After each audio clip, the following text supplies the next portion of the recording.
Parama Karuna Paudvi Jana Nitai Gaura Chandra.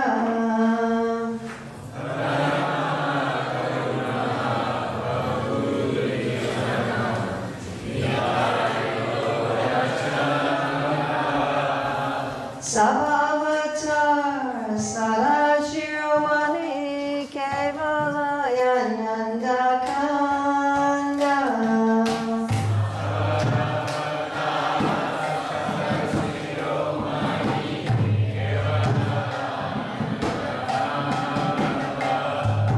Bajo Bajo Vai Chaitanya Nitai Surida Vishvasakori.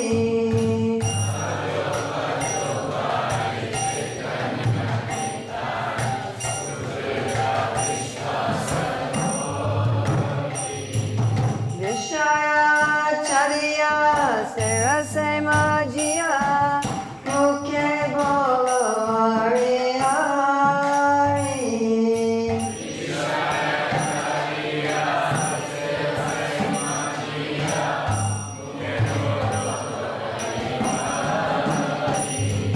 Deka Ore Vai Chibu Manenai Emana Joyala Data.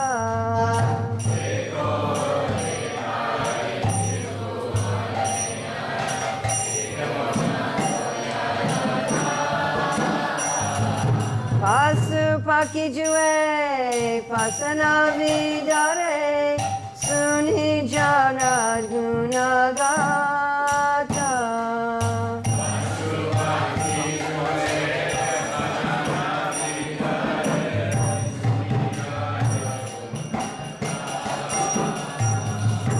Samsare Majia Rohili Floria Sepade Nahila Asha.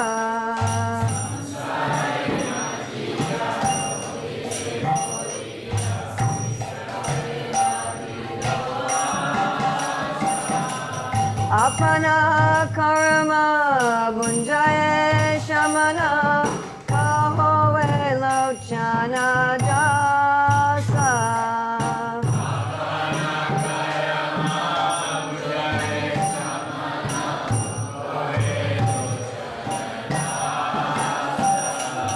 Let's go through the translation. Now, can we read these together?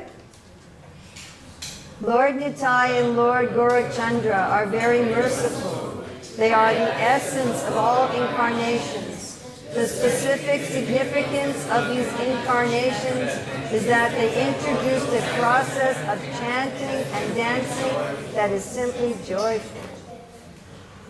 My dear brothers, I request that you just worship Lord Chaitanya and Nityananda with firm conviction and faith.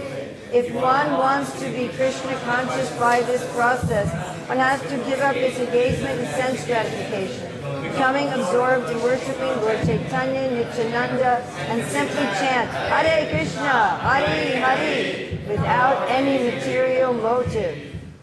My dear brothers, just try to examine this. Within the three worlds, there is no one like Lord Chaitanya or Lord Nityananda. Their merciful qualities are so great that upon hearing them, even birds and beasts cry and stones melt. But I, Lochana Das, regret that I am entrapped by sense gratification.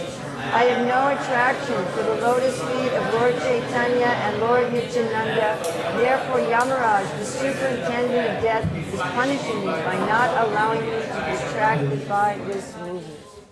Many years ago, I lived in the Boston Temple, and we used to have Chaitanya Charitamrita class once a week, and we would sing that song. It became one of my favorite songs. And when I used to run a preschool for children, it's one of the things that I taught all the children was so like age 2 to 5 was everybody learn that song. So many wonderful songs about Sri Chaitanya Mahaprabhu that we could learn today. Thank you very much for having me here. So I decided that I wanted to speak today on Madhya Lila chapter 8, the talks between Sri Chaitanya Mahaprabhu and Ramananda Roy. And I've chosen this chapter because Krishnadas Kaviraj says that this chapter represents the Gaudiya Vaishnava Siddhanta. So many times we use this word Siddhanta, yes? What is the goal of all perfection? The end, Siddha is perfection, and Anta means end. The end of all perfection. So generally when we say Siddhanta, what we mean is the most essential, universally non-contextual aspects of our philosophy. The things that are true always for all people, in all places, and all times, and all circumstances. So if you're familiar with who's familiar with the 4 essential verses of the Bhagavatam? This is a big Shastric hub in this kind of. That's surprising. So the last of the 4 verses, the 4 essential verses of the Bhagavatam, are that one should study this, one should look for this absolute truth, study the absolute truth in all places, at all times. Is that a better microphone? Is that a better microphone? No. At all places, at all times, no matter who you are, where you are. So Siddhanta is that kind of truth. It's the kind of truth, well, it can't be worse than this. This microphone's connected to a live stream, so we can use this one. But this microphone's connected, but it goes off, and that's going to be very annoying for the people on your live stream. Your live stream people are all going to quit. Okay, then I can stop it. Well, I don't want you to stop it, but can't you get me a better mic that doesn't? I can get you, but then. Please. Okay. Anyway, so when we talk about Siddhanta, we mean something that is true for all people at all times and all places, always. Ah, did they come? You get all 3 of them there? You have all 3? Yes. So there aren't that many philosophical statements that are true for everybody in all places and all times and all circumstances eternally. Are there? Are there very many statements that are like that? So when Krishna says to Arjuna, stand and fight, is that a Siddhantic statement? No. No. Nobody here believes that's a Siddhantic statement because you're all sitting. And nobody's fighting. Is that funny? So if we all believe that that was a statement of Siddhanta, then 24 hours a day, we'd have to be standing up and fighting. We'd have a very interesting international society for Krishna consciousness. So most statements in the Shastra are not restatements of Siddhanta. Does that make sense to everybody? Or what about when Krishna says to Arjuna, for one who's been honored, dishonor is worse than death? Is that a Siddhantic statement? No. And what does Krishna say just a little bit after that? He said one should be detached from honor and dishonor. So first he says, for those who've been honored, dishonor is worse than death. And then he says, be detached from honor and dishonor. So most statements by the Lord himself and by the great saints and sages are what we would call a contextualization of Siddhanta. They're taking something that's always true for everybody at all times, and they're expressing it for a particular person at a particular time and in particular circumstances. And there's a Siddhantic statement kind of underneath it. When Krishna is telling Arjuna, stand and fight, that's an application of a Siddhantic principle, or actually several Siddhantic principles, but it's not the principle itself. Does everybody understand this? Yes? And much of what's in the Shastra is happening within a context. It's being said by a particular person to another particular person at a particular time, and it has to be understood within that context. But we also need to know what is it that's true transcontextually, that's going to be true in every context, always, for all people. And that's what we call our Siddhanta. So Krishnadas Kaviraj has stated that these talks between Chaitanya Mahaprabhu and Ramananda Roy represent our Siddhanta. Now, if you want to go to some, when do I have to end, by the way? There's no time I have to.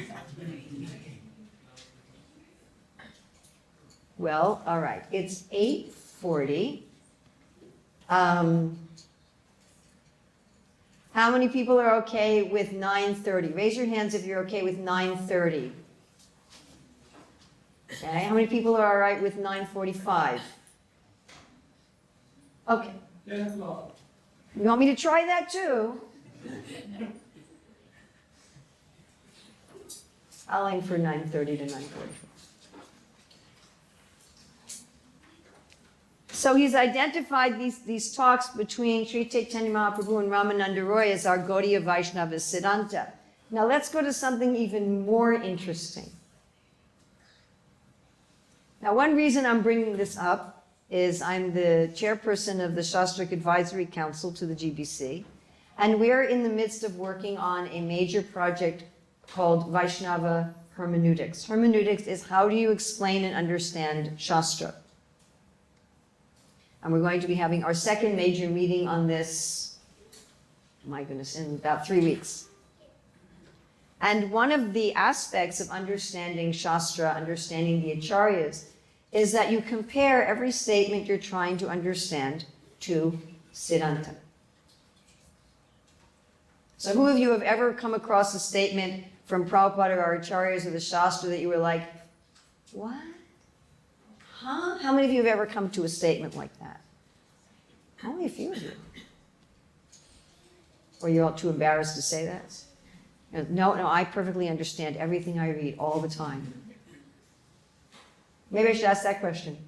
Does anyone here perfectly understand everything they read and hear from Prabhupada or Acharyas in the Shastra all the time? No, that was a little bit better, okay. When I asked that question, then I got a unanimous. That must mean that there are certain things you read that you're like, what? What does that mean? What do I do with that? How do I apply it? Certain things we read, we have some doubts about. I'm not going to ask you to raise your hands because no people. I don't have any doubts. So therefore, we need a science for how to understand the statements of Guru Sadhu Shastra. That science exists. It's a traditional system. And part of that system is that whatever you read, you hear something, and then you have a statement of Siddhanta, and you compare them. And you see if this thing I read, if it's a restatement of Siddhanta, then it's transcontextually true. If it's not a restatement of Siddhanta, then you try to understand what is the context. And then there's a whole system for doing that, which I am not going to discuss today at all. We do hope to come out eventually with a training in these things that we can roll out to the society. So if you please bless us, that will be successful with this. But in order to make this comparison, there has to be a statement of Siddhanta. Does that make sense to everybody? Everybody follow the logic of this? Yes? Okay. Now here's where things get even more interesting. So we say, many times, in many places, I think if I put it over here, I'm less likely to hit the wire, that you can become Krishna conscious through any bona fide religious system. It's a good thing I know how to project my voice. I mean, I was right in the room where Prabhupada said that any religion where you're trying to know God and love Him, you can be successful. And Prabhupada said you can become Krishna conscious as a Christian. Yes? Did he say that? Yes. But did you ever think about the implications of such statements? If you ask Christians or Muslims or Jews or even other Vaishnav sampradayas to give their understanding of universally transcontextual truth, would all of those statements from all those religious systems be the same? No.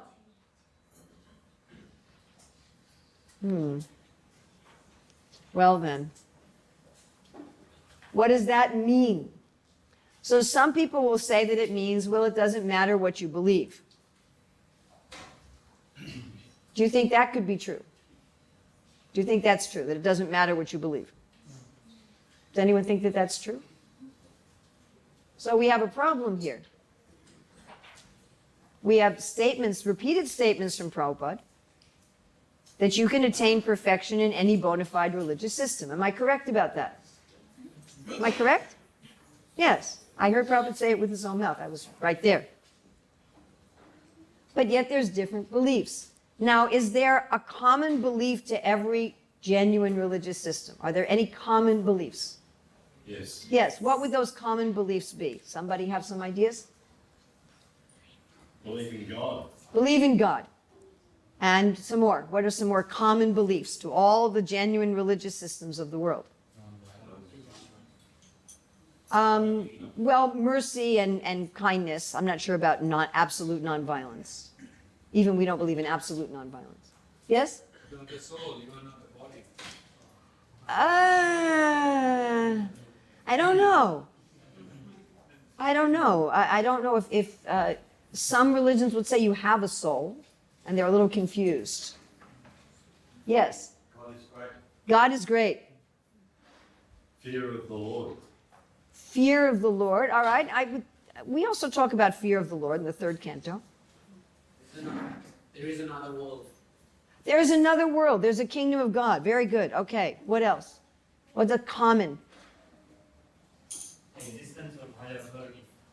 Existence of higher authority, especially scriptures. Yes. To be dependent on the mercy of Lord. Yes. To be dependent on the mercy of the Lord. Yeah? Yes? We should have seen. We should have seen. We shouldn't sin. Of course, how sin is defined will be a little different. Yes. We should follow the laws of God. We should obey God. Do you think every bona fide religion says you should love God?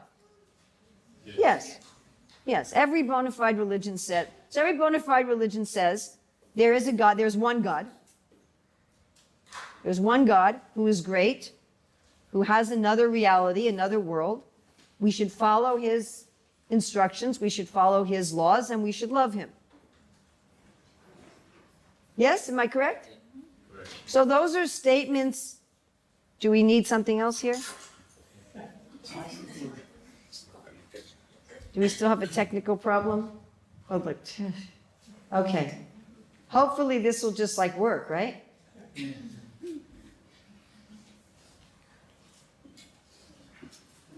The videos you make here in Melbourne are the best in the world. I'm telling you, they're the best in the world. Wherever I go in the world, everywhere I go in the world, every year, all the time, every single place I go, at least one person, if not 10, comes up to me and says, I saw that class you gave in. Why? Because the way you technically put it together is so first class. You've set the standard for the whole world, and no one's beaten you on it yet. Yeah. So there are Siddhantic statements that are common to all the world's religions, that everyone could agree with. And therefore, people following those religions could attain to God consciousness. But we have aspects of our Gaudiya Vaishnava Siddhanta that are not in other world religions, as they have some that are not in ours.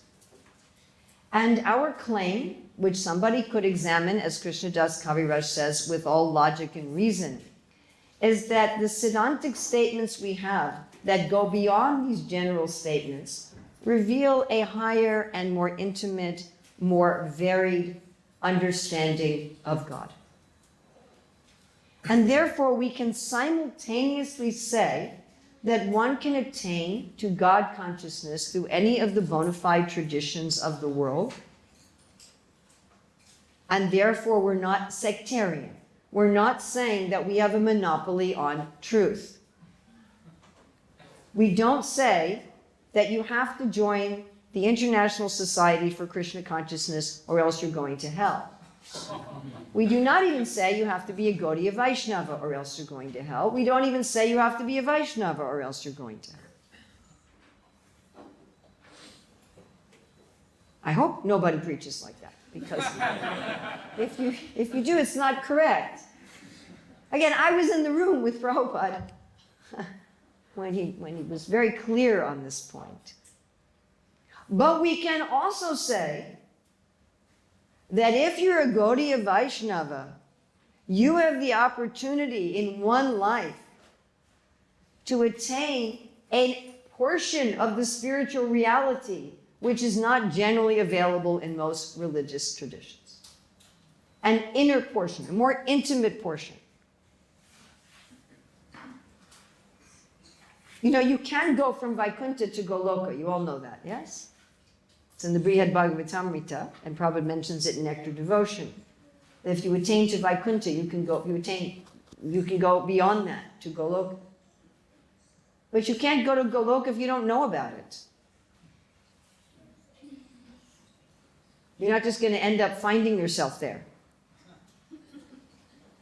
Because we go where we want to go, where we're cultivating, where our mentality is. So if someone's eternal form is to be in Goloka, but they don't know that, and they don't cultivate it because it's not available in their religious system, then it's going to take them more than one step on their journey to get there. Everybody follow this? Yes? Even when Gopakumar got to Vaikuntha, the residents there didn't know about Goloka. They didn't know. But he wasn't completely happy in Vaikuntha because he had an eternal relationship with Krishna, with Nanda Kumar. So it was Narada who had to say, there's another realm. And interestingly enough, in order to go there, he had to leave Vaikuntha and come to earth and practice Krishna consciousness on earth and then go back and go to Goloka. So what Sri Chaitanya Mahaprabhu is offering right now in the Kali Yuga of all times is a non-stop flight.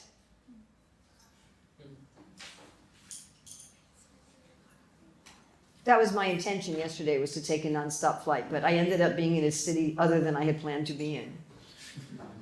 Very seriously, so. I was like, oh, by the way, you're going there. I'm going there. My flight isn't out of there. So.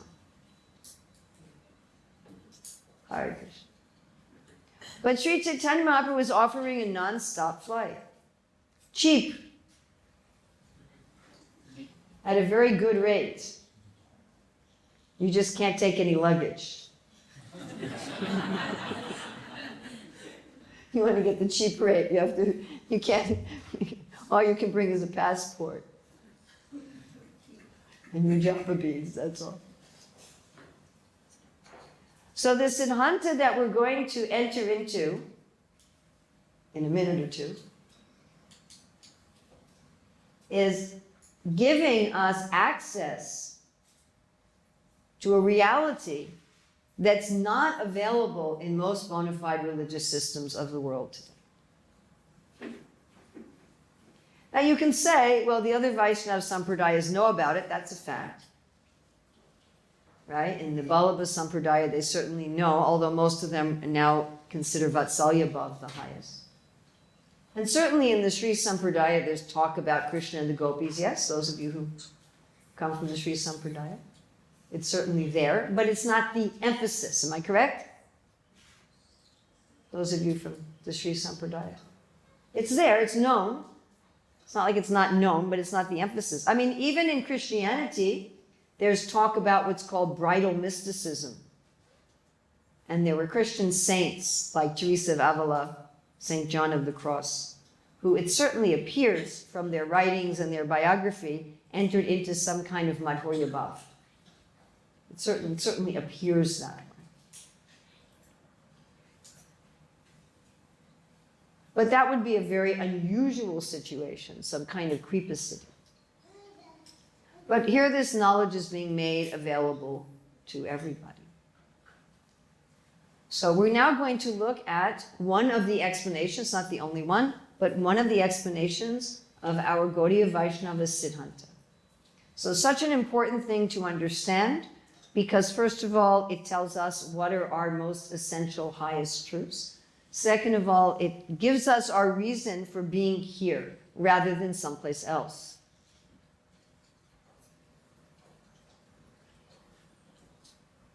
If I believe, as I do, that any genuine religion can bring you to love of God, why am I here rather than someplace else? And I'm here rather than someplace else basically because of this chapter, because of this instruction of Sri Chaitanya Mahaprabhu. And because Srila Prabhupada embodied this in his own life and in his own general teachings. And it gives us an idea of what we should be aspiring for, what we should be focusing on. If we have this most wonderful, most inner secret jewel, then we need to be using it, yeah? Right? Does that make sense to everybody? So this is, we could very much say, the greatest gift of Sri Chaitanya Mahaprabhu. So Lord Chaitanya was advised, maybe, do we need these lights? Do you need these lights? You need the lights from my face. Okay, it's kind of dim for everybody. Is there any way at all to have a light on me but not everything on the screen? Is that possible? No. The screen's fine. The screen's fine? So you use it. Well, you can see it, but it's very faded. That's fine. It's fine. Okay. Hare Krishna. It's good enough. Huh? It's good enough. It's good enough. I deserved that. So Lord Chaitanya was told by Sarvabhauma Bhattacharya that when he was traveling through South India, he should meet Ramananda Roy.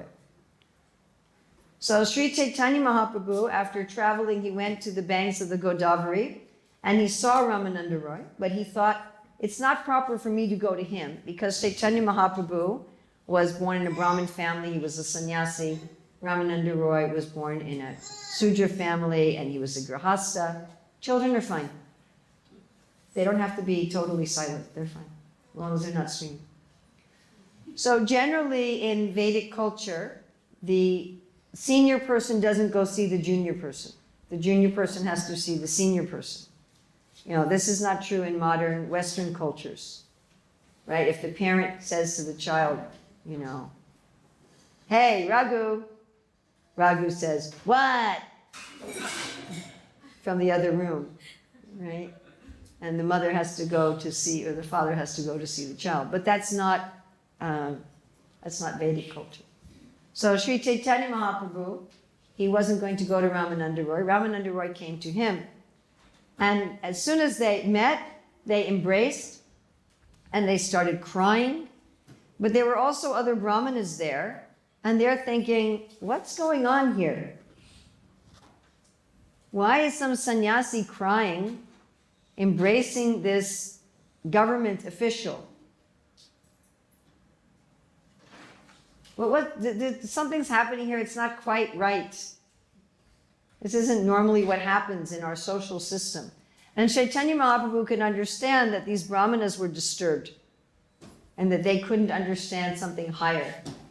So he stopped his exhibition of ecstasy. Now, this is an important point, that we need to tailor our presentations, our demonstrations of emotion and so forth according to the audience. It also tells us that we should be very careful that we ourselves don't become like those brahmanas. We definitely have, we've always had, but we have a growing contingent in our ISKCON movement that is stressing social behavior and social relationships over spiritual reality. It's definitely happening. It's a push toward karma kanda. And although certainly Srila Prabhupada wanted to establish Varnashrama, we should be very, very careful that we don't prioritize it. Right? Jnana karma anavrita. We shouldn't be covering our bhakti with karma. We certainly want to be pious people. We want to behave properly, but that's not our ultimate goal.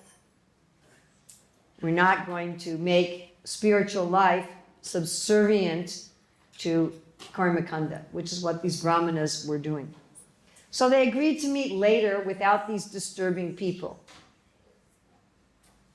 And if we become absorbed in karma kanda to the point that it covers our bhakti, then Krishna consciousness will go on without us.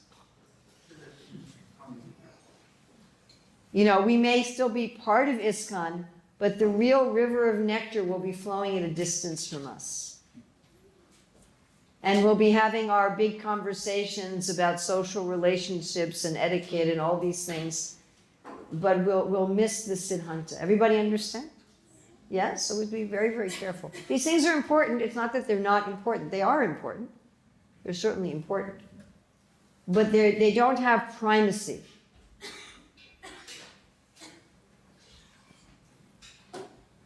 So Lord Chaitanya asked him, what is the goal of life? And Ramananda Roy said, that you do your dharma for Vishnu. If you do your dharma in the ashramas and the varnas, then you will please Lord Vishnu. And that is the ultimate goal of life. So the thing is that this is true.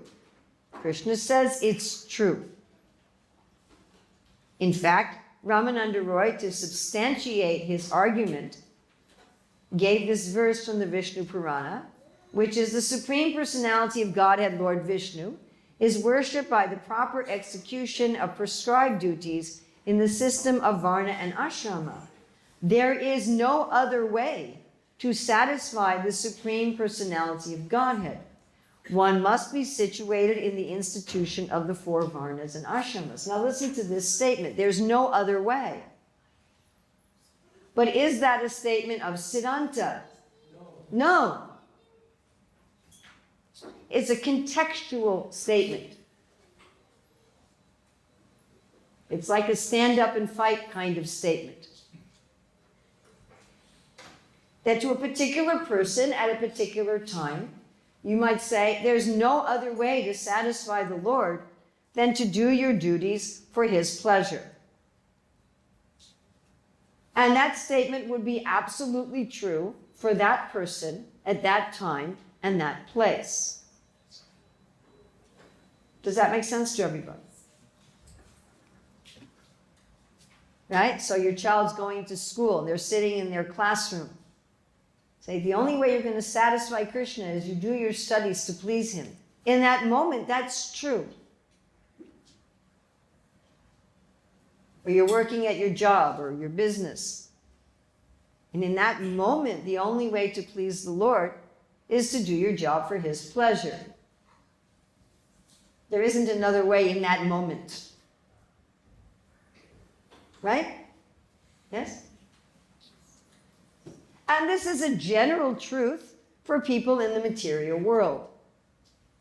A general truth for people in the material world is that you should do your duties in the varnas and ashrams for his pleasure. Can someone tell me at what point in history this would not be true even on the earth?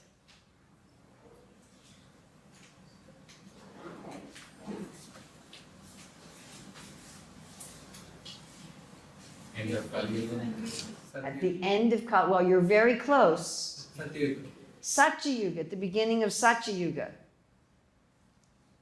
Why, at the beginning of Satya Yuga, would this not be applicable? Because all the mode of goodness and the varnashram system helps people away from lower modes to lower goodness. Yes, everyone's in the mode of goodness, and there's no varnashram system. Everybody is hamsa. So varna means how you make your living. But in the beginning of Satya Yuga, nobody needs to work for a livelihood. Just like even now, if you go to some places in the world, just like I've spent time in Hawaii, Prabhupada says Hawaii is left over from the previous yuga. It's fast going into Kali, but anyway.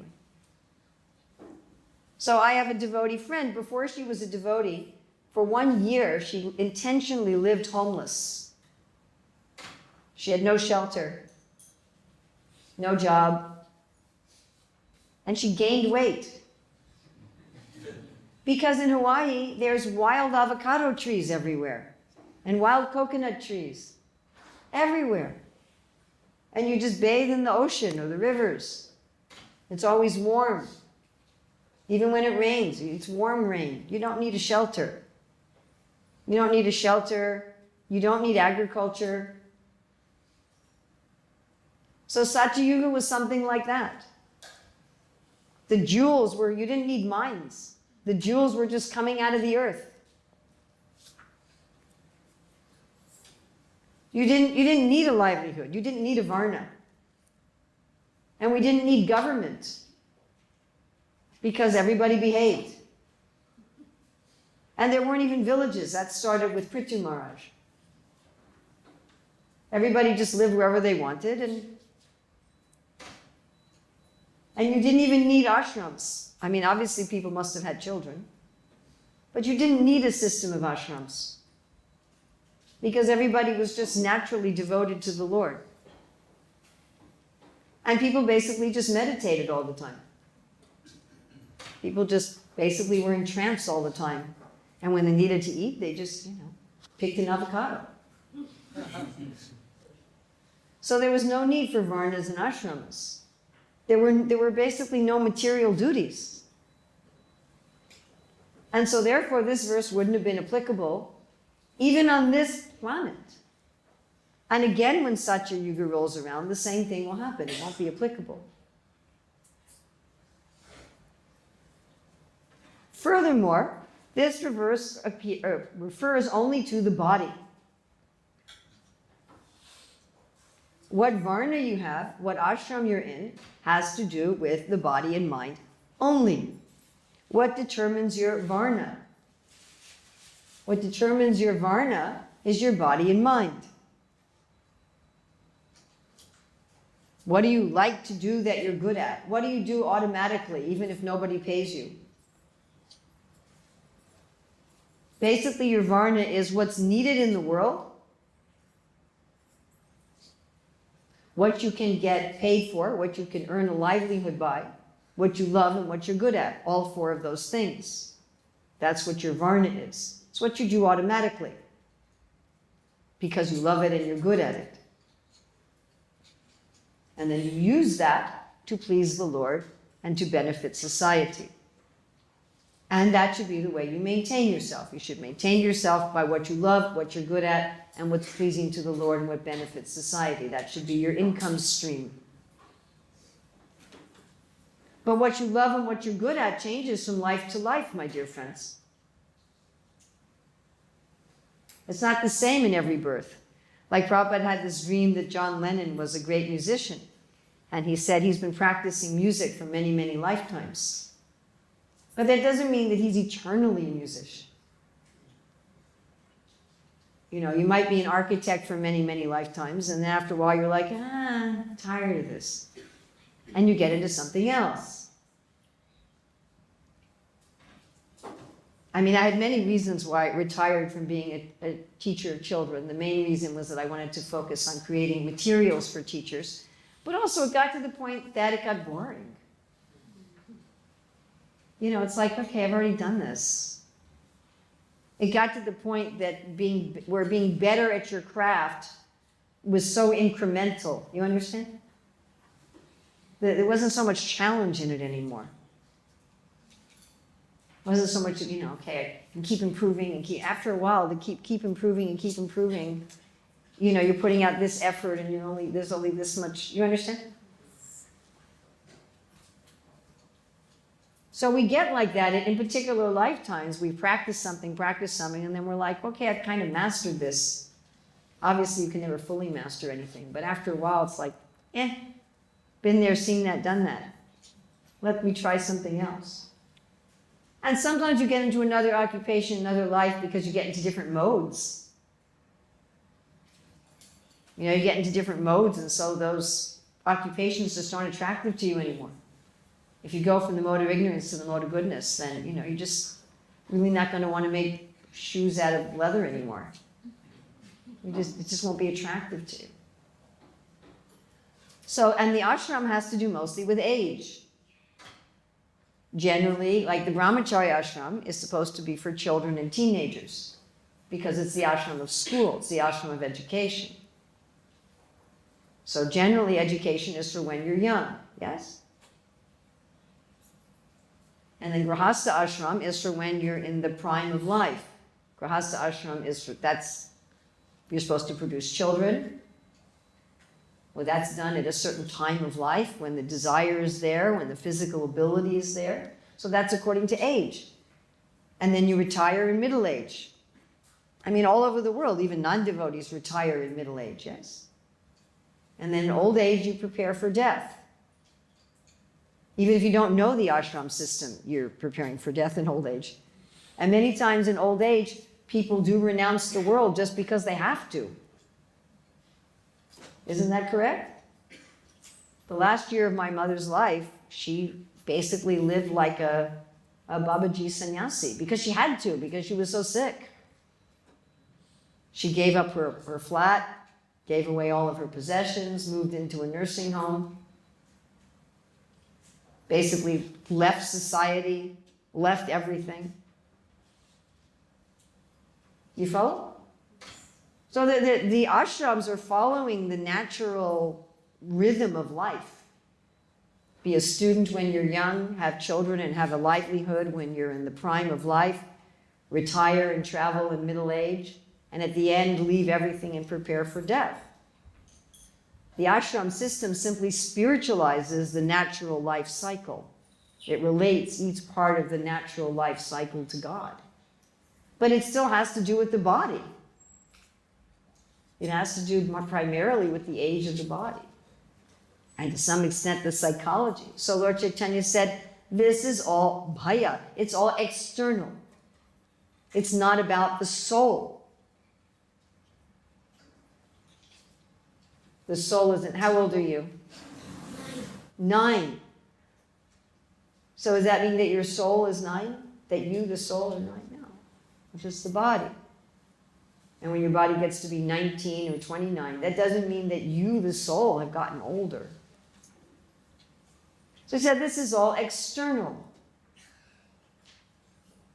Therefore, it's not ultimate siddhanta because it's changing.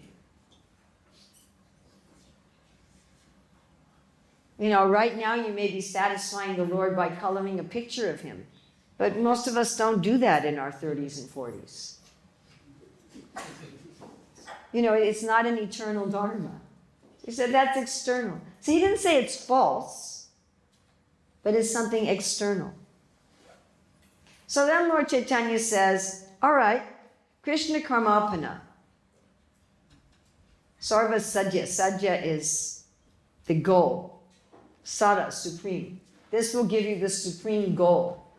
If you simply do your karma for Krishna, offer the results of your activities to Krishna. And he gives this very wonderful verse, Yat karoshi yat agnashi yat jahosti dadasi yat tapasyasi kantaya tat karushvamadarpanam. By the way, this verse almost exactly is in the book of Corinthians in the Bible. Almost the identical verse, word for word. So whatever you do, whatever you eat, whatever you offer, give away, whatever austerities you perform, do that as an offering unto me. So this goes beyond just do varna ashram to please the Lord. Be a good person to please the Lord, understanding good in relationship to your body and mind. But give everything to Krishna. So why did Lord Chaitanya say that this was external?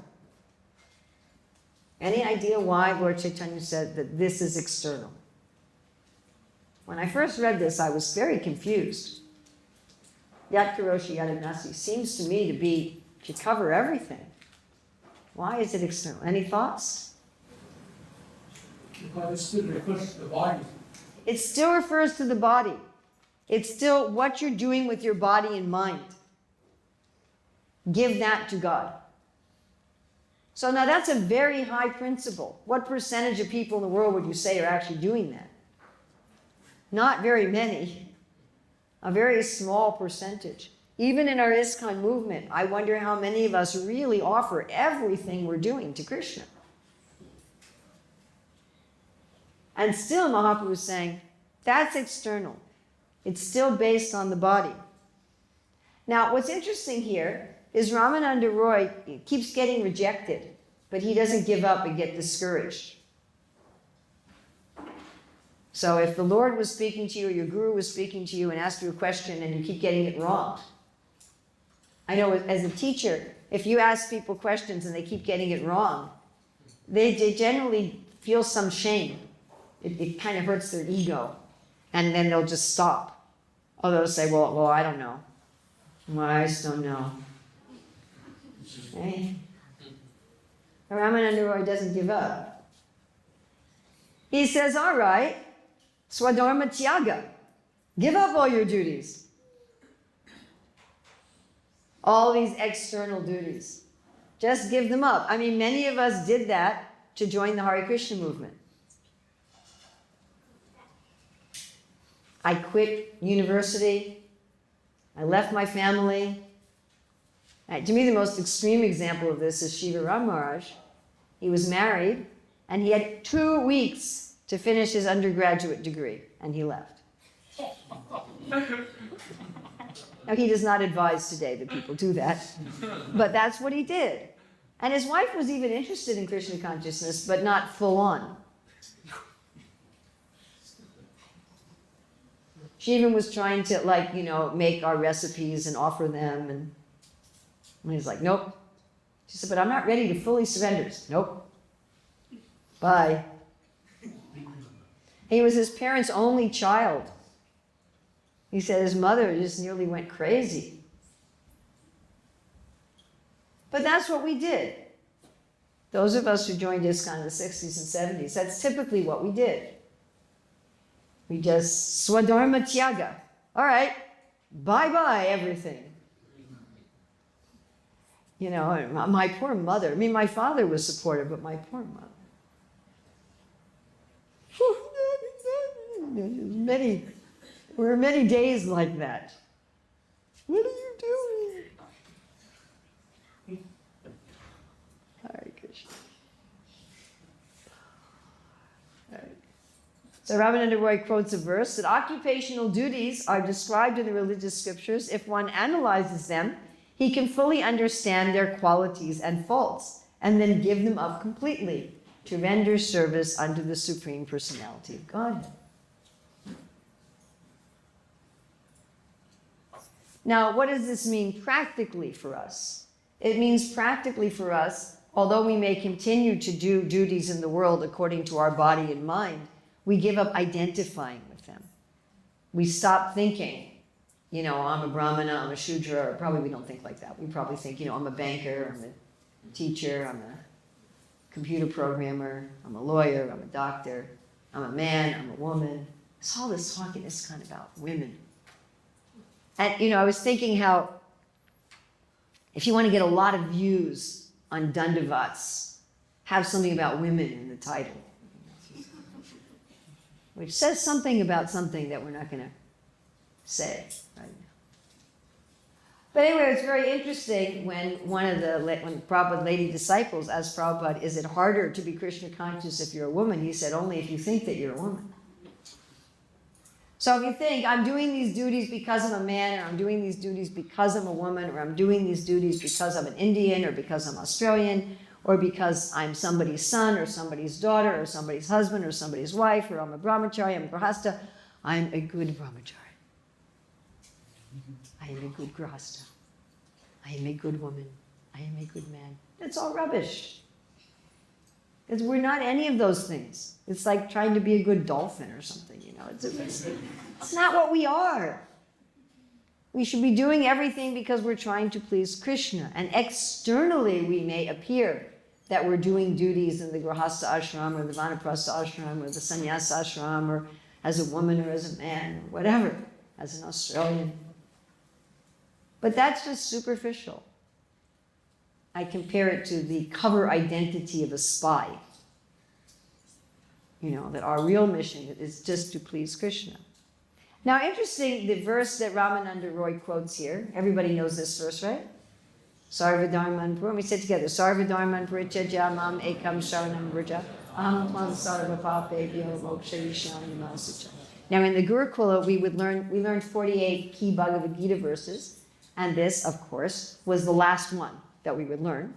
So once a week, the children would recite all 48 verses along with the translations. And I think it was my youngest son who started this, but they started to sing the translation to the same as the verse. So they go, Sarvadharman Purityajya ekam saranam praja tvam sarvapapebhyo mokshayishyami masucha. Abandon all varieties of religion and just surrender unto me. I shall deliver you from all sin-free action. Do not fear.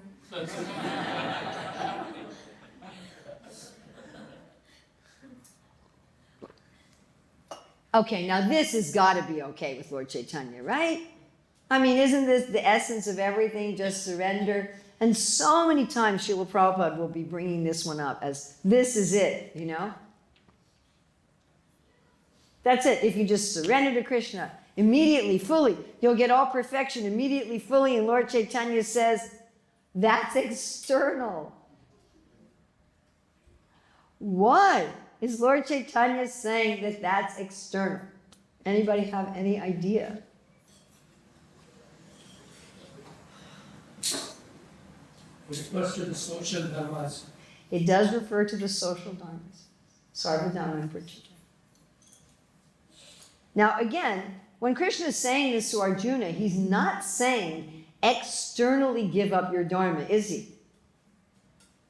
Because did Arjuna do that? Did he walk away from his varna of being in the government and on the battlefield? Is that what he did? Did he walk away from his grahastha life? Did he leave Subhadra and Draupadi? No. So by this Sarvadharma and Purityajya, Krishna is saying, give up your identity with these things. Keep doing them, but do them as my servant instead of in terms of that identity. But why is it external? It doesn't go to what is my real identity besides just that I'm part of Krishna. Mamai Vamso Jiva Loke Jiva Bhuta Sanatana, does it? So Ramananda Roy then tries Jnana Mishra Bhakti. Sajya Sada. Sada means the supreme. Okay, don't just give up your duties, but understand that you're a soul. Not just, I'm not this body, I'm not this mind, but I'm a soul. And he quotes another verse from the Bhagavad Gita, Brahma Bhuta Prasanatma Nasochatina Kanchati Sama Sarveshu Bhuteshu Mad Bhakti Lavate Param, which interestingly comes before the Sarvadharma and Purityajya verse. Be a self-realized soul, understand, I'm the Atma. I'm the soul. I'm not the body. Oh my goodness, what does Lord Chaitanya say? That's also external. Why would he say that's external?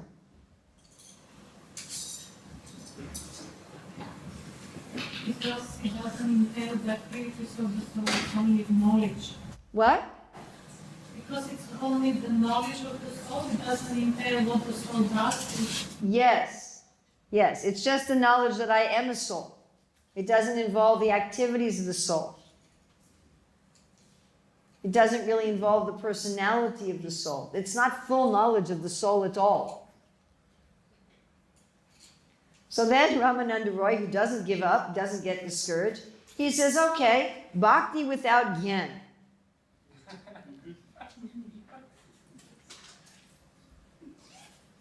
Join the Hare Krishna movement and learn how to fly.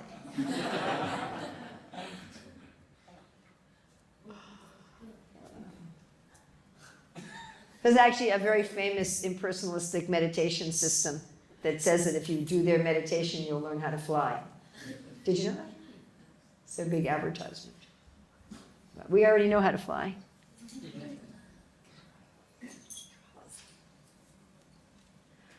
So then he quotes another verse. This is Lord Brahma, who says, those who, even while remaining situated in their established social positions, throw away the process of speculative knowledge and with their body, words, and mind, offer all respects to descriptions of your personality and activities, dedicating their lives to these narrations, which are vibrated by you personally and by your pure devotees, certainly conquer your lordship, although you are otherwise unconquerable by anyone within the three worlds. So this is part of Lord Brahma's prayers to Krishna after he had stolen the cows and the cowherd boys. Oh, finally, Lord Chaitanya says, all right, that's okay. He doesn't say that's good, he says, it's okay. It's all right. Why? Because now we're at the platform of pure bhakti. Now we're at Anyabhilasita Sunyam Jnana Karma Anavratam. Anukulina Krishna Anushilanam Bhakti Ritamam. Now we're at the point of bhakti without anything else mixed with it. Bhakti without any bodily or mental designations. Even bhakti without just like, oh, I'm a soul. I am a soul. I'm peaceful. I'm free. Without that. And especially that wonderful verse to be absorbed in the narrations of the Lord. But Ramananda Roy can understand that even though Lord Chaitanya said that's okay, it wasn't the end. So he says, prema bhakti. Now, this is a very important point. You can be in pure bhakti and not be on the platform of prema.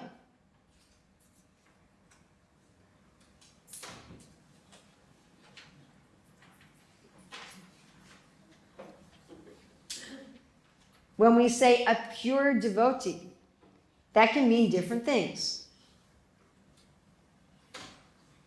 A pure devotee can mean someone who's on the platform of prema and is free from all material desires, but it can also mean a beginner in the process of pure devotion. Just like if you have a mango tree and you see the little teeny tiny mango that just started, you can say, that's a mango, right? You take your kids out to the tree and say, look, that's a mango. Right? If you're growing some pumpkin, you have a big squash plant, and the little pumpkin starts to grow at the end of the flower. Right? And you're doing a garden with your kids, and you bring them out to the garden, and you say, look, there's a pumpkin. Would anybody eat that pumpkin? No, it's too small. It's not mature, but it's a pumpkin. So anyone who's in the process of pure bhakti is a pure bhakta. They may be an immature pure bhakta, but they're still a pure bhakta. So if the main reason why we're here in the Krishna consciousness movement is to develop love for God, then we're in pure bhakti. And if we're not covering our bhakti with karma, jnana, yoga, we're following the authorities, we're following the process given in the scripture, then we are pure devotee. Isn't that nice? Yes? And therefore Prabhupada said, all my disciples are pure devotees.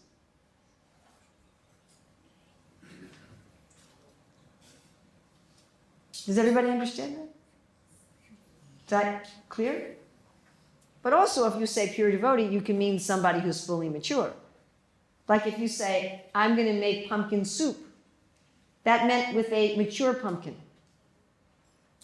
It didn't mean the little teeny tiny pumpkin. Yes? Everybody's clear about that? Everybody understands that? You can say, that's a pumpkin, to the little tiny pumpkin. And that's true. And if the woman says to her husband, please buy me a pumpkin to make pumpkin soup, and he comes back with that, she says, what are you doing?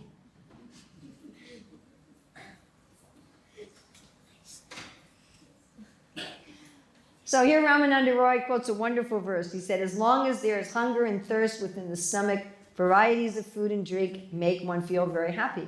Similarly, when the Lord is worshipped with pure love, the various activities performed in the course of that worship awaken transcendental bliss in the heart of the devotee.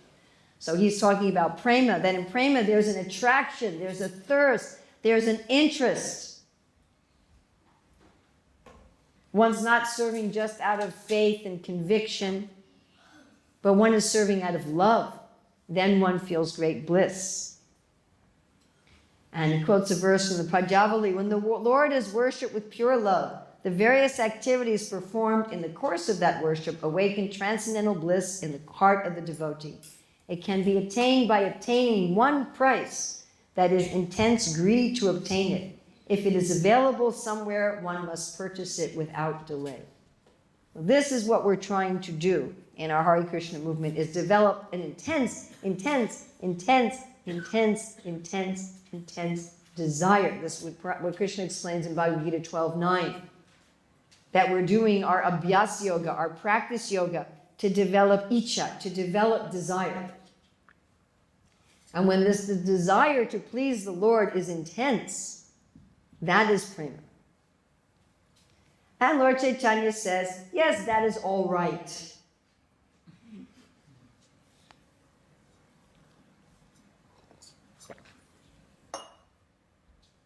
Now, if I were Ramananda Roy, I would have just said, I don't know what you want here.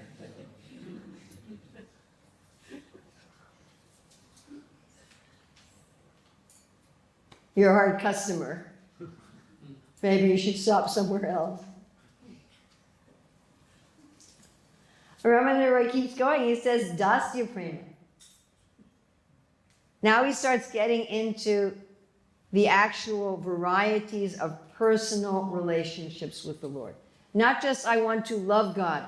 And here is where we start to go beyond the basic siddhantas that are given in all the world's religions. This is where we're starting to go to another realm.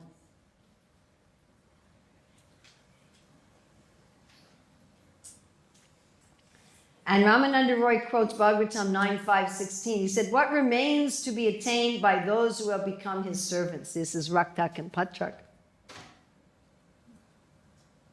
So this is a very high level. Most of us in this world don't like the idea of being a servant. Did any of your parents say, now when you grow up, I want you to be a servant? Any of your parents say that? That would be the highest perfection, just be a servant, somebody's servant. Anybody's parents say that? They tell you if you're really successful, you'll have servants. Right? One of the signs you've made it in the world. Somebody comes and cleans your house. Correct? That you be a servant. So most of us in this world, we rebel against this idea of being servants. So to have so much love for the Lord that one just is happy to be his servants. And Lord Chaitanya said, that's all right.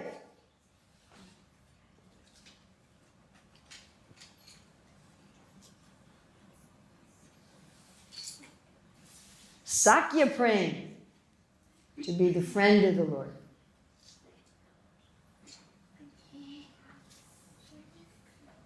And here Ramananda Roy quotes 10, 12, 11 of the Bhagavatam. It says, certain exalted personalities, after accumulating volumes of pious activities, are now playing with the Lord in friendship as cowherd boys. So in friendship, when you're friends with someone, you think that person is your equal.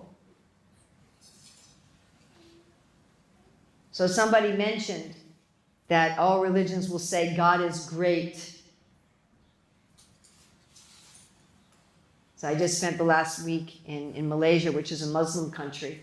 So always hear the call to prayers, right? And in the call to prayers, they're saying, Allah Akbar, God is great. Even when I was just before that in Mayapur for a month. So there, where I was staying was right off the edge of the property. And you could also hear the Muslim call to prayers from the nearby mosques. And so every day, 5 times a day, they're saying God is great. But those in Sakya Prem, do they think God is great? No. They're like, you didn't hold up the hill. We did. You're not so great. We're stronger than you. We'll prove it to you. We'll wrestle with you.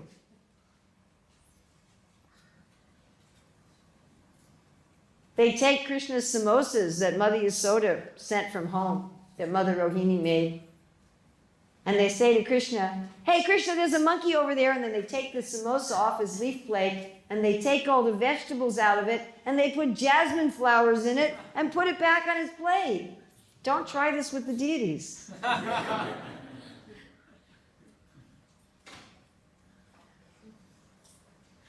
You know, where they say, Krishna, close your eyes, open your mouth, we'll give you a surprise. And they stick a chrysanthemum in his mouth. Sunflower. A sunflower? You sure? Because they're thinking he's an equal. Like Arjuna said, yeah, we were laughing and joking, sitting at the same level. No, I know in Australia everybody sits on the same level. It's part of the mood in Australia. Well, those of you from India, you don't do that. Must be one of the cultural difficulties coming from India to Australia. The heavy egalitarianism of the Australians. Yeah, we're all just friends, mate, you know? Nobody's higher or lower. And that's the mood of Krishna's friends. We're all just friends. Hey, buddy. You know. They steal Krishna's lunch. They steal Krishna's lunch. Again, don't try this, please. That's what they do. They push him around. They push him in the dirt. They wrestle with him. They steal his lunch. They tease him. They insult him. I mean, they also praise him. Oh, you killed the demon. Yay! And they think, I wonder who he is. Maybe he's a demigod. Oh, you know, if he's a demigod, then so are we. So now Lord Chaitanya says, oh, that's very good. Why did he finally go to that's very good? Because now we're at this level of intimacy. And now we've really crossed the border between the tenets and the Siddhanta that's agreed upon by every world religion and what we are presenting. Now we've really crossed beyond. You can have so much love for God that you see him as your equal, you forget that he's God. In most religions, they would consider that heresy. They would consider that offensive. But we say, no, God likes intimate friends. He doesn't always like to be royalty. Don't we like intimate friends? Yes. So Ramananda Roy could have stopped there, but he went on. He said, there's Vatsalya Prema, which is the highest thing. And he quotes Bhagavatam 10:9-20. The favor Mother Yasoda obtained from Sri Krishna, the bestower of liberation, was never obtained even by Lord Brahma or Lord Shiva, nor even by the goddess of fortune, who always remains on the chest of the Supreme Personality of God. So this is even more intimate. Now you see God as your subordinate. Not just your equal, but your subordinate. To the point Mother Yasoda is chastising him. She's tying him up. She's instructing him. Right? It says one time Jagannath Mishra was really heavily rebuking Lord Chaitanya. And then he had a dream where this Brahmin appears to him and said, don't you know your child is Narayan? And he said in the dream to the Brahmin, I don't care who he is, he's my son. I have to train him nicely. So that's even more intimate. And your child is a part of your body. So it's a very, very intimate relationship. Okay? Certainly, you're friends with your parents. I mean, hopefully. Kali even know, who knows. But ideally, in the ideal situation, your children are also your friends. Your parents are also your friends. I mean, I think of my children and my grandchildren as my friends. But it's a much more intimate type of friendship than ordinary friendship. Oh, that's Uttama, that's very good. But Ramananda Roy goes beyond and he says, the prema of Kanta, the frame of being the lover, this is the highest thing. And he quotes Bhagavatam 10:32-2. Suddenly, due to their feelings of separation, Lord Krishna appeared among the gopis, dressed in yellow garments and wearing a flower garland. His lotus face was smiling and he was directly attracting the mind of Cupid. So we can say that the child is part of our body, but among lovers and beloved, you really feel like that person is half your body. Like it's described many places in the Bhagavatam, that the wife is considered half the body of the husband. Better half, yes. I didn't want to make the men feel bad. Actually says that in the Bhagavatam, that the wife is the better half. I was talking the other day to a recently married man, and he said, I feel like my wife is one of my limbs. He says, I feel like that before I met her, I was missing part of my body. Now I feel complete. So it's that kind of intimate relationship, right, where you're like one person, practically speaking. And complete intimacy and freedom on every level. Now, Ramananda Roy says it is true that whatever relationship a particular devotee has with the Lord is the best for him. Still, when we study all the different methods from a neutral position, we can understand their higher and lower. Now, this is also very, very, very, very, very, very, very important. Each of us has our own eternal relationship with the Lord.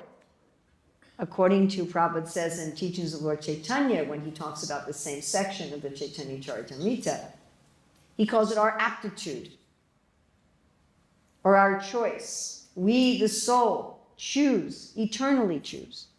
It's not that we choose at a certain point in time exactly, but we eternally choose a particular relationship with the Lord. There's a way we want to relate with the Lord, and that way is best for us. Just like materially, we have a nature. In this life, we have a particular nature, and that nature is what's best for us. And trying to force ourselves to have someone else's nature never works. Some of us are more shy and reserved, some of us are more outgoing, some of us are more people persons, some of us are more task persons, some of us are more cautious, some of us are more risk-taking. We have a particular nature, which comes from the choices we've made over various lifetimes. And that nature is best for us. We function best when we function in that nature. So we have an eternal nature that's our eternal choice. That's an eternal expression of who we are and who we want to be. It's not that everybody should be a gopi. Some people don't want to be gopis. Some people want to be a flower. Some people want to be a friend. And Krishna wants all those relationships. Krishna doesn't just want gopis. I mean, even in this world, we like the fact that we have a relationship with our parents and our children and our spouse and our friends. Yes? We don't want everyone to be our child or everyone to be our mother or everyone to be our husband. That would be a little weird. I mean, we want these varieties of relationships. So Krishna also wants varieties of relationships, yes? And each soul has this natural aptitude. But if you look at it from the point of view of intimacy, you can say one is more intimate. Better in that way not better for the individual. And not really better in any sense that we can think of materially. What Ramananda Roy says that the qualities increase in Madhya 886. He said the taste also increases. He said so the qualities in neutrality are all found in servitorship, and all those qualities are found in friendship, and all those qualities are found in Vatsalya, and all those qualities are found in Madhurya. So in Madhurya are all the qualities of all the other rasas. Lord Krishna has made a firm promise for all time. If one renders service unto him, Krishna correspondingly gives him an equal amount of success in devotional service to the Lord. So this is our Siddhanta. And then Lord Chaitanya said, this is the limit of perfection, but maybe you can tell me something more. Now this is also interesting. It's the limit, but maybe you can tell me something more. All right, well now it is 9:45. So we've now reached the limit, so we could end here. Who would like to go on to 10 and know something more? All of us. Not all of you, some people would like to leave. So if any of you would like to leave, that's okay, because now we've reached the limit. But if you'd like to, although we've reached the limit, go beyond the limit and hear something more, we'll go for a few more minutes. Ramananda Roy said, among all those who see Krishna as their beloved, Radharani is the topmost. And when he said that, Lord Chaitanya said, that for which I have come to your residence has now become an object of truth in my knowledge. He says, nevertheless, I think there's something more ahead, and my mind is desiring to have it. Kindly explain the transcendental features of Krishna and Radharani, the truth of transcendental mellows, and the transcendental form of Krishna. So Ramananda Roy first says that no one's ever asked me for anything beyond this before. You're taking me to new territory. So he starts describing Krishna. He says Krishna is the Supreme Personality of Godhead, and he's the spiritual, ever-fresh Cupid. There are some amazing verses here in Madhya 8 about the original form of sexual desire. I'll refer you to 138 and 139, and to a class I gave here in Melbourne some years ago on that topic, which you can find online, which I will not repeat today. But that everything that exists in this world exists in Krishna. Everything. Even this. This is also something not well understood by most of the world's religions, isn't it? There's some glimpse of it there, but not well understood. Now again, he repeats this concept that each and every devotee has a particular relationship with the Lord. So he really wants to make it clear, whatever your relationship is best for you. But he says the topmost expression of love is Mahabhava, and that is represented by Srimati Radharani. He says all day, all night, Krishna enjoys being with Radharani. And yet, there's union and separation.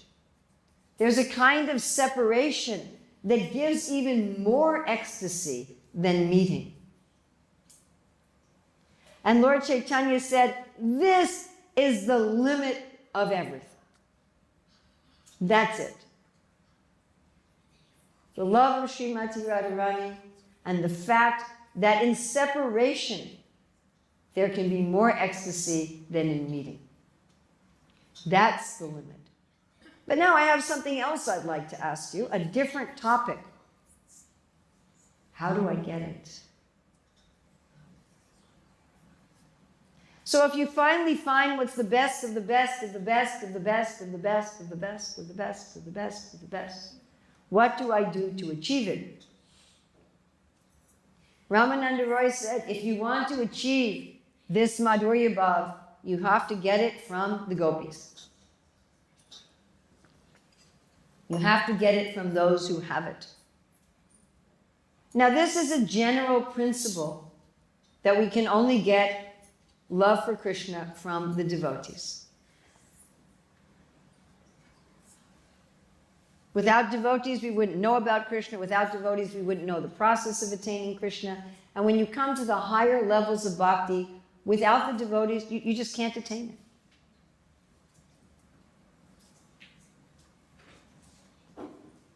The difference in sadhana bhakti even between regulative sadhana bhakti and spontaneous sadhana bhakti is that in spontaneous sadhana bhakti, you're following a particular devotee who has the same mood that's awakened in your own heart.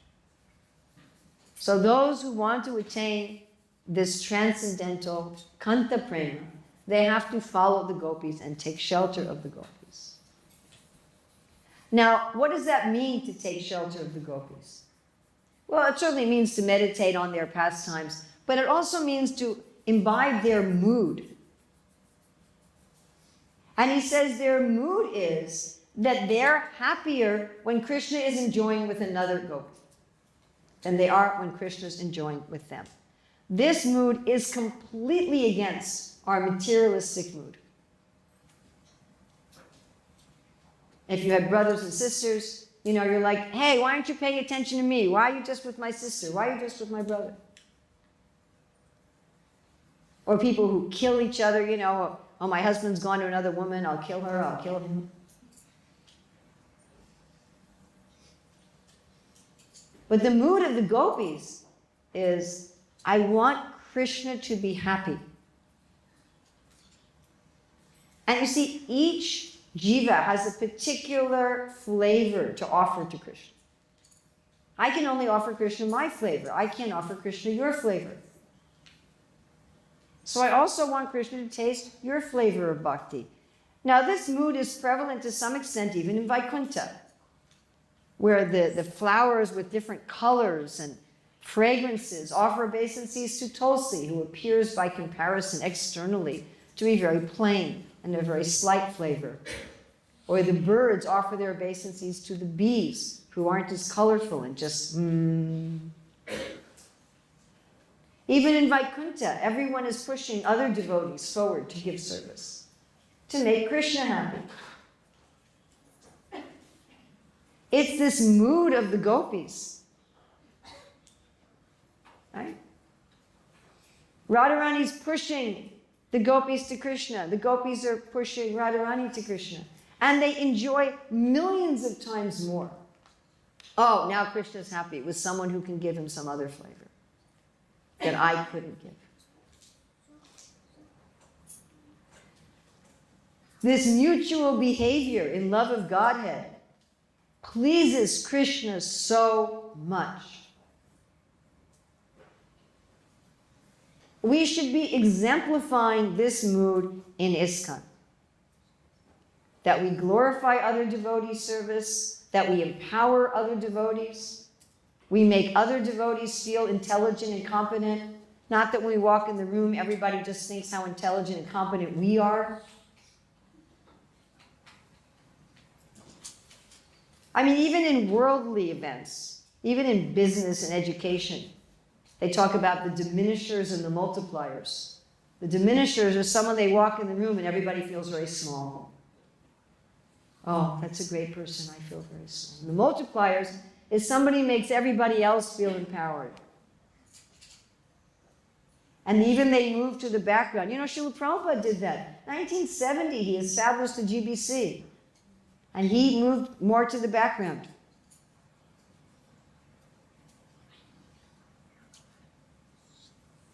In fact, that's the only way we're really going to have a vibrant, expanding movement, is when we empower people and empower people and empower people and move to the background. And glorify others and not try to put ourselves at the center. That I'm doing the best service and I'm doing the most important service and I'm the most intelligent and I'm the only one who knows how to serve Krishna. Following the mood of the gopis isn't just some oh, the gopis, and did you hear that pastime? Oh, did you hear this pastime? Oh my God, this new book of Gopi Lila, and have you seen it? And it's not just that. It's this mood of the gopis in let me bring other people to Krishna consciousness. It's our mood of preaching. It's our mood of empowerment. It's our mood of, oh, let Krishna be happy with that person's service. Therefore, they have no desire for their own sense gratification. They're just thinking of Krishna's happiness.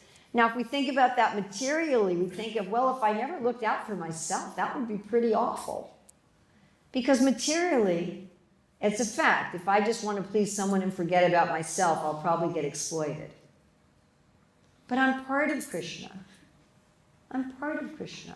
It's like if my hand just tries to put food in my stomach, my hand doesn't need to worry about its own nourishment. My hand doesn't need to say, well, okay, I'll give the mouth some of the chapati, but I got to keep some for myself, you know.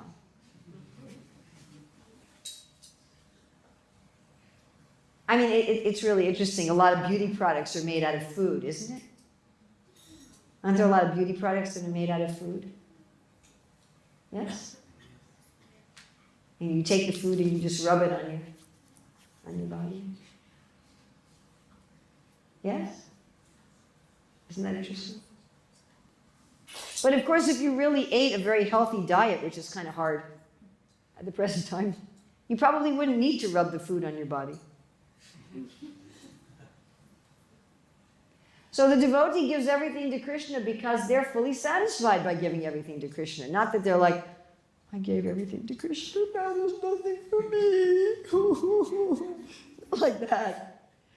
You know, you give everything to Krishna, you're actually fully satisfied because we're part of Krishna. And again, Ramananda Roy goes back to this concept that everyone has their own relationship. That the devotee gets attached to Krishna in a particular relationship. And as we serve the Lord in that relationship, we attain the awakening of our corresponding body. So in the higher stages of sadhana, when that natural relationship awakens in us, then we serve in that mood, and that reawakens our original body. So Chaitanya Mahaprabhu was very happy with Ramananda Roy. They met for many nights to discuss this philosophy. Of course, they had some other discussions, which we're not going to speak about today, where he asked, like, who's the most famous, and what's the best song, and that kind of thing. And you can go to Madhya 8 if you like, and read the rest of that for yourself. But I thought we would take the essence of the Ramanam Samvad, that to go to this, our basic Gaudiya Siddhanta. So we are so fortunate that Sri Chaitanya Mahaprabhu appeared. And appeared recently, just a little more than 500 years ago. And he's brought to a very materialistic age. Everything is polluted, everybody fights about anything. Yes? People fight just to fight, they don't even know what they're fighting about. Even in our Hare Krishna movement, a lot of people just, what's the new thing I can fight about today? It's the age of quarrel, I gotta get into it, you know. So he brought to us the highest. Not just the general Siddhanta, there's one God, God is great, you should follow him, you should love him. We got to Prema Bhakti, he said, oh, there's more. But to this deepest, highest understanding. So certainly we worship Sri Chaitanya Mahaprabhu with kirtan, with our japa, with our preaching, with our cooking. And the main way we're going to worship Sri Chaitanya Mahaprabhu is to really fully take advantage of what he's given us. And really immerse ourselves in this highest, most intimate, most wonderful understanding of our Siddhanta. So thank you very much, those of you who stayed all the way. 5 more minutes. Oh, we also brought some books with us. Here. So if any of you are interested, do we have a table with the book somewhere in the room? Yes, sir. Outside. Okay. So I've taught Manasiksha here before, yes? So this is written by Raghunath Das Goswami. Now, by the way, this Chaitanya Charitamrita, Krishna Das Kaviraj got everything in the Chaitanya Charitamrita from Raghunath Das Goswami. Everything. Raghunath Das Goswami brought with him the diaries of Swarup Damodar, how does anyone know these talks between Chaitanya Mahaprabhu and Ramananda Roy? They came from Ramananda Roy, once he came to Jagannath Puri, talking about them. Swarup Damodar writing them in his diary, and Raghunath Das Goswami bringing that diary with him to Radhakund, which is where Krishnadas Kaviraj was, and they had their bhajan kutiras right next to each other, and every afternoon they would sit, and Krishnadas Kaviraj was going over these diaries, and that's how he wrote the Chaitanya Charitamrita. So this book was written by Raghunath Das Goswami in Radhakund, and it explains in detail the process of attaining this ultimate goal of life. And we had some beautiful artwork done specifically for this book. It's got Bhakti Vinod's commentary, which also has many illustrations. It has commentary also of Shivaram Maharaj, Sachinanda Maharaj, Bhakti Vigyan Swami, Jayadvaita Swami, and myself. And there's also a chapter here explaining what is this inner process of attaining this highest level of devotion. So I think we have this for sale, only $20 Australian for this book. That's a really good deal. No, seriously. Like if you get this in America, it comes in 2 volumes instead of 1, and it's $25 US for the 2, and that's paperback. So you have a hardback, $20 Australian. And all the profits go to the temple, by the way. And then for those of you who want some light, fun reading, I've written a Krishna conscious novel.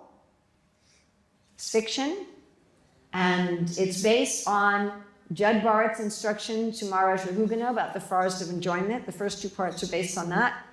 The 3rd part is based on Lord Chaitanya's instructions to Sanatana Goswami, and the 4th part is based on Raghunath Das Goswami's Manashiksha. So I've taken the allegories given there, and I've woven a novel around it. So it's not a children's book, it's an adult book. I think kids would have to be at least like 12 to understand it. And it's also illustrated. I've written this in language for the general public. So that means this is a book that you can give to non-devotee family and friends. But many ISKCON sannyasis told me they cried when they read it. So, and it goes all the way up to Krishna Prema. So it's not just a beginning book, although it's written in language for the general public. It's bringing the highest limits of our Siddhanta to the general public. That was my goal in that. And I have some people interested in making a Hollywood movie out of it. If you can give me your... I have no idea how that's going to happen. So if you can give me your blessings. And this is $10 Australian. That's also a really good deal. In America, it sells for, I think, $12 US. And then we have this book on how to chant Hare Krishna without offense. Very simple, easy to read book, also illustrated. And this is just for $5 Australian. And if you get all 3, you can take $5 off. And I'll be happy to sign them for you. So thank you very much. Srila Prabhupada ki jai. Sri Chaitanya Mahaprabhu ki jai. Ramananda Roy ki jai.